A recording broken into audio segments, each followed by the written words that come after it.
sebagai pengampu materi filsafat. Oke, kali ini kita akan mempresentasikan hasil tugas kerjasama kita yang berjudul keberadaan dan hakikat diri manusia sebagai makhluk alamiah dan sosial. Kita dari kelompok 1 ya teman-teman. Di akhir materi yang telah kita jelaskan ada sesi tanya jawab. Baik, buat teman-teman diharapkan menyimak apa yang sudah kami jelaskan. Nanti di akhir akan ada sesi tanya jawab. Baik, materi yang akan dijelaskan oleh Nabi kepadanya kepada saya persilakan. Ya, mulai. Pertama, pengertian manusia. Dalam bahasa Arab berasal dari kata manusia berarti rupa, dan jika dilihat dari kata dasar al-urs yang berarti jinak. Manusia ini bisa disebut insan untuk menyebut manusia karena manusia memiliki sifat rupa, dan jinak artinya manusia selalu menyesuaikan diri dengan keadaan yang baru di sekitarnya.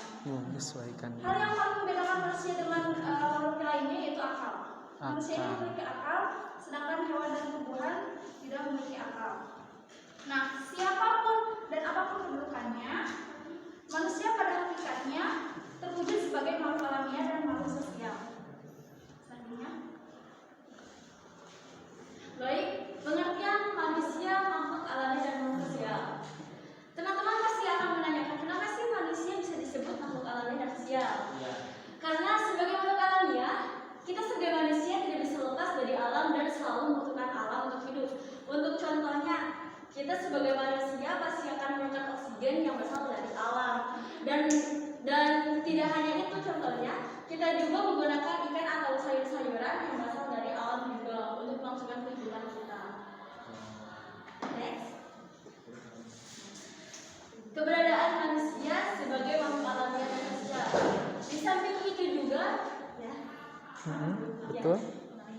Keberadaan manusia tidak dapat lepas dari alam yang ada di sekitarnya. Manusia dan alam memiliki hubungan yang sangat berkaitan erat dalam pertumbuhan dan pengembangan dirinya. Jadi walaupun manusia bisa berdiri sendiri atau bisa disebut makhluk individu, tetapi juga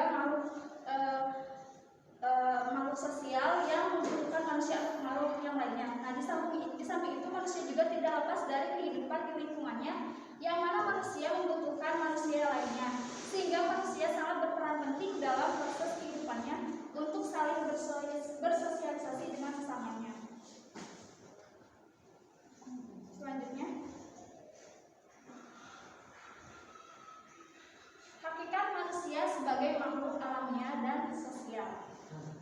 Manusia sebagai makhluk alamiah yang mempunyai sifat dan ciri sebagaimana makhluk alamiah lainnya yang terikat dengan hukum-hukum alamiah. Jadi di dalam diri manusia ini tidak hanya terdapat unsur-unsur alam, ada unsur berhati, ada unsur tumbuhan, hewani, insting, nafsu dan sebagainya, tetapi manusia lebih dari itu. Manusia secara fisik lebih unggul dari makhluk lainnya. Jadi secara alami manusia ini menjadi makhluk yang paling tinggi. Nah, secara alamiah juga manusia itu unik, berbeda dari satu dengan yang lainnya, namun memiliki unsur persamaan. Namun seperti kesadaran akan dirinya sendiri. Nah, kesadaran ini memberi bukti bahwa manusia sadar terhadap eksistensi dirinya sendiri. Nah, eksistensi dirinya sendiri ini mencakup pengertian yang luas terhadap kepercayaan dirinya, harga dirinya, keegoisannya, dan martabat kepribadiannya. Yang terakhir, manusia dikatakan sebagai makhluk sosial karena pada diri manusia ada dorongan untuk berhubungan atau berinteraksi dengan orang lain. Ada kebutuhan sosial atau yang dinamakan social need untuk hidup berkelompok dengan orang lain, biasanya didasarkan pada kesamaan ciri atau kepentingan. Manusia juga tidak akan bisa hidup sebagai manusia kalau tidak hidup di tengah-tengah manusia. Coba bayangkan saja, manusia hidup di tengah-tengah hewan. Pasti manusia tersebut tidak bisa menjadi manusia seutuhnya. Kasih contoh realnya kasus di India ada seorang bocah yang dijuluki sebagai bocah serigala. Dia dulunya tahun 1867, kalian bisa searching. Dia kenapa bisa dijuluki sebagai bocah serigala?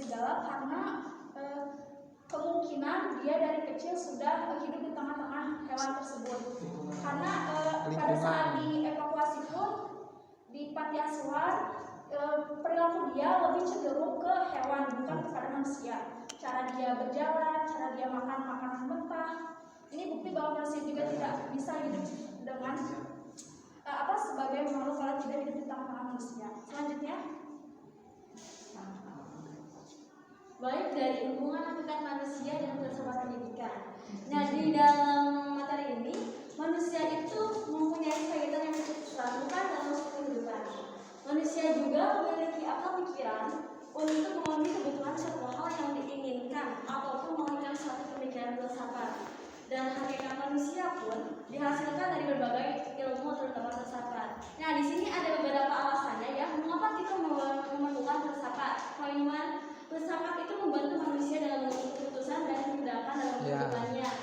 Next, filsafat sedikit banyaknya dapat mengurangi kesalahpahaman dan konflik dalam hidup.